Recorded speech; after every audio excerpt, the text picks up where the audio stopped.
What's good, YouTube? Welcome back to MANIACITV, man. Today we got street gossip. 10 times Lil Durk disrespected rappers. Now listen, man. It's a lot of disrespect going on in the industry. A lot of dissing of the dead. It's becoming a toxic trend now in hip hop. You know, we kind of touched on it on the Hustle and Motivate podcast, link down below in the description.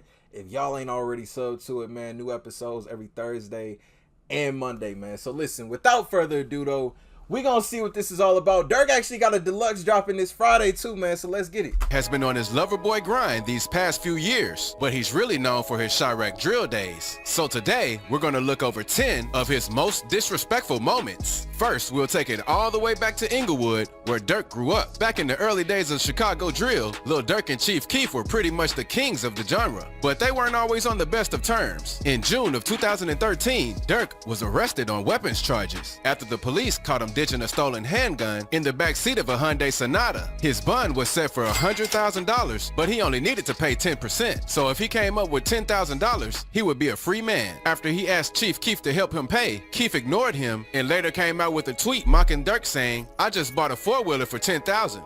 Now, y'all, hey, I said my piece on this, and if y'all haven't seen that, I'm gonna say it again. Chief Keef isn't obligated. As a grown man with responsibilities of his own, he is not obligated to pay for another man's wrongdoings. But at the same time, you know, this your partner, this supposed to be your boy. You know, you gotta look out for them.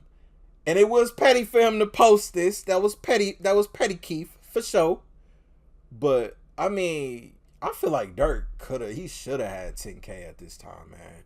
He was in some bad deals at this time. Ignored him and later came out with a tweet mocking Durk saying, "I just bought a four-wheeler for $10,000. This is when Durk got disrespectful. He instantly banned Chief Keef from the hood, saying, "You got all this money but can't come around here with it," threatening to rob him if he ever saw him around Inglewood or O-Block again. Durk was really a bully back in those days because after him, along with some THF members, snatched Chief Keef's associate, Capo's chain. They even made a video flaunting it in front of Chief Keef's music video. But since then, the two have squashed their beef, according to a tweet that Durk made a year after this incident. And Keef wasn't the only Chicago rapper the Inglewood superstar didn't get along with. He has been going back and forth for over 8 years with his main op, FBG Duck. Duck has been getting incredibly disrespectful, name-dropping and dissing Durk and his crew for years over many tracks. One of his most disrespectful being his song titled Dead Bees, where he straight up named all of his dead ops and said F them. FBG Duck was recently killed on August 4th, 2020, after being involved in a shootout in Gold Coast, Chicago, a pretty nice and luxurious area. Erica and Brad, a man and woman, were seriously injured in this shooting, but they're... It's crazy though, like how fast some of this stuff happened. Like it feel like just yesterday we was reacting to new FBG Duck. We was reacting to, you know, King Von's response to Duck. Like now we damn near 2 years, you know, past both of their deaths. It's just crazy, man. Time been going so fast. I don't know, man. In luxurious area. Erica and Brad, a man and woman, were seriously injured in this shooting, but their friend, a rising Chicago rapper, did not survive. So after Duck passed, Durk had a lot of steam to let off. He started with a song titled Should've Ducked. The title is pretty self-explanatory, but in his first verse, he says, "I told my PO through the gate that I get high as f***. She asked me how high do I get? I told her high as duck." He was using this verse to recreate a conversation he had with his PO about his drug usage, describing it as excessive. While under the influence, Durk relates his high to Duck as higher than Earth and in the clouds. And in Duck's situation, this would be heaven. He also mocked Duck's death in another one of his songs titled Still Running, this time being more specific about the situation Duck was in. He said that the moment he ran and knew he ain't ducking, his ass was out of luck. But Durk also dissed Tuka in this line because he mentioned his name in the following ad-lib. Tuka is a well-known gangster disciple. Now, I want to say this before we even get any further. You know, I think as fans, you know, and I know it's a couple people that probably think the same as me, and I said it, you know, at the level that Durk has been on these past 2 years, he don't need to do this. But it leaves the question, if he stopped dissing, you know, if he stopped bringing up some of these bars, like would a lot of fans still be interested in what he had to say? You know, if he really switched it up and been on some real motivational voice shit with the fans really want to listen to Durk. Like if he was really on some Malcolm X type, you know, some really like, let me bring awareness to the youngins out there and leave the dissing alone, would people still care about Durk? That's the thing though. That's where it's a tough spot for Durk. Overall, I would like to see him leave all that dissing behind because they brought a lot of bad juju on him because of that though.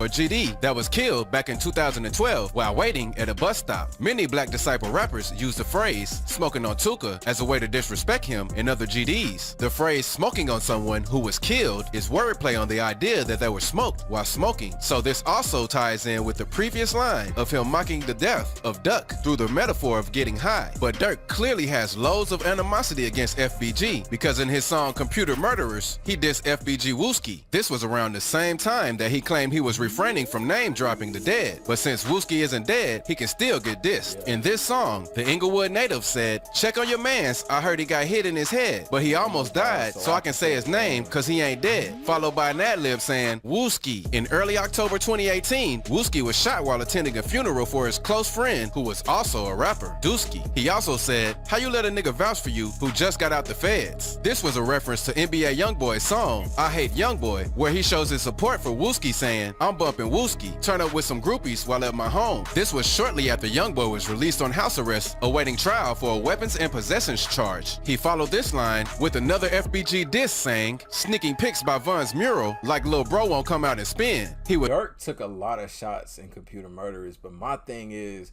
with this deluxe dropping on Friday, I'm gonna ask y'all, do y'all feel like we get no auto this Friday? Because listen, 7220, an amazing put together project. You know, it definitely served the purpose of being a sentimental project for Durk. But as far as a deluxe, are we gonna get more sentimental type songs, or are we gonna see Durk really turn up and start really going at a lot of niggas' heads? FBG diss sang, sneaking pics by Von's mural, like Lil Bro won't come out and spin. He was sending a threat to FBG Cash, who took a picture in front of King Von's mural in Chicago after he was shot. FBG Cash was another FBG member who was shot and killed a few days ago while driving in the 8100 block of South Marshfield Avenue. I'm also going to be giving away $100 to someone who subscribes in the next 7 days. Oh! So make sure you subscribe to enter. Durk doesn't only be for Chicago. Hey, street gossip. You already, I've been locked in. Give me my money. I've been locked in. Now, come on. Hold on. So make sure you subscribe to money. Durk doesn't only beef with Chicago rappers though. Back in 2014, he and Tyga bumped heads a few times. On January 28th, 2014, Durk posted a video of him. Tyga hit me like Durk dissing. Dirk Nowinski, Durk who, nigga? Never heard of these niggas. What'd he say? Some of the nerve of these niggas, man. I know y'all remember that beef, man. I think a lot of people forget about when it was Durk versus Tyga in the game, nigga. Hold on. For Chicago rappers, though, back in 2014, he and Tyga bumped heads a few times. On January 28th, 2014, Durk posted a video of him, Tyga, and Chris Brown in the studio. Together, captioned, album on the way, studio with my West Coast family. Then out of nowhere, 3 months later, Durk posted a video of him in the studio previewing some of his Chirac remix with Meek Mill. He purposely highlighted the part where he dissed Tyga saying, heard Tyga sneak dissing on me telling ain't right. Tyga only got one name, but that nigga ain't got one strike. He backpacked, so easy to get that snatched. In an interview with XX, nigga, that was a cold bar, nigga. I ain't heard the Chirac remix in years. Said Tyga only got one name, but the nigga ain't got one strike, nigga. Hold on. Durk. Nigga ain't got one strike. He backpacked, so easy to get that snatched. In an interview with XXL, Lil Durk reveals why he took shots at Tyga in his Chirac verse. He explains that a while back, while recording a song with French Montana, he referenced Black China, who was Tyga's fiance at the time. He said in the interview that it really wasn't a diss, he was just saying he wants her, which is kinda disrespectful if you ask me. He also said in the interview that when Tyga first heard the line, he felt some kind of way. Durk continues saying that he thought he and Tyga patched up the issue after they text and planned to do a collaboration together, but once Tyga stopped replying to his text, he knew something was up. What'd you say? Malaya Black China just don't tell. I said, what a stripper swallow. Malaya Black China just don't tell Tyga. It was a disrespectful bit of a comment too, like. Okay, so he took offense to that. Yeah. This is when he recorded the Chirac verse. Tyga responded with his own verse on Chirac saying, "Who the f is Lil Durk? I dust you like Ashen in perp. Your flow whack, my flow crack. Got marble floors, your floors cracked." Durk. I ain't gonna lie, like, come on, Tyga, man, come on. I fuck with Tyga. Tyga was one of my favorite artists back in high school, man. During the snapback phase, the snapback era, special era, good times, man, good times. But let's be real, Tyga. Come on now. I feel like a lot of people at this time too, they kind of they really wanted to test Durk's gangster. They wanted to test a lot of nigga out of Chicago's gangster because them niggas really came up out of nowhere. And niggas really didn't think that they was like that. Like, I remember the Game and Durk got into it in the club. Durk was telling the Game to come outside. It was a lot of niggas trying to test these boys gangsters, man. Floors, your floors cracked. Durk ended the drama with a tweet saying, "Every time a nigga rap beef, he get clapped up in a couple of weeks. IG comments and a couple of tweets. Location, oh, we can go and meet." Pretty much warning Tyga that this is real life, not some rap beef. Durk and YB have had their differences too though. They collabed on a song titled My Side, but after King Von's death, their relationship really took a turn for the worse. YoungBoy, standing behind this artist, Quando Rondo, who was a part of the reasoning for King Von's death, has dissed Von tremendously, and Durk really isn't a fan of that. YB said things like, "O Block Pack get rolled up," referring to King Von's childhood neighborhood, and even called India, Durk's fiance, out of her name. So Durk has every reason to be angry. In Durk's song Aha, he starts off with, "Don't respond to with Von." This was after YoungBoy dropped Bring the Hook and I Hate YoungBoy and dissed Von in both. Durk had quite a few things to say about YoungBoy though. A few more lines into this song, Durk says, "I told Von to leave that bitch alone. She posts on OnlyFans." Before Von died, he was messing with YoungBoy's favorite baby mama, Janaya. Janaya was known for messing with a few rappers in the game and also having an OnlyFans account. YoungBoy hates anyone who comes for her, so Durk knew exactly how to hit him where it hurt. Durk has also gone back and forth with famous New York snitch 6ix9ine. 6ix9ine has been taunting Durk for months following the death of Von. Nigga called him the famous New York snitch. From making Instagram posts to even giving Durk's clone a jacket of King Von, 6ix9ine is taking the disrespect pretty far. King Von said, "When I die, my niggas is gonna slide every day." Cat, nigga. That shit is cat. Who slipped for King Von yet? That nigga resting fucking piss, nigga. Durk, on the other hand, he tries to ignore the troll, and if he does diss him, it's very subliminal. All the police brutality going on, you know what I'm saying, we gonna stand together. But look, I'm the first by saying this, right? A rat. You can't compete with a rat on street shit, you know what I'm saying?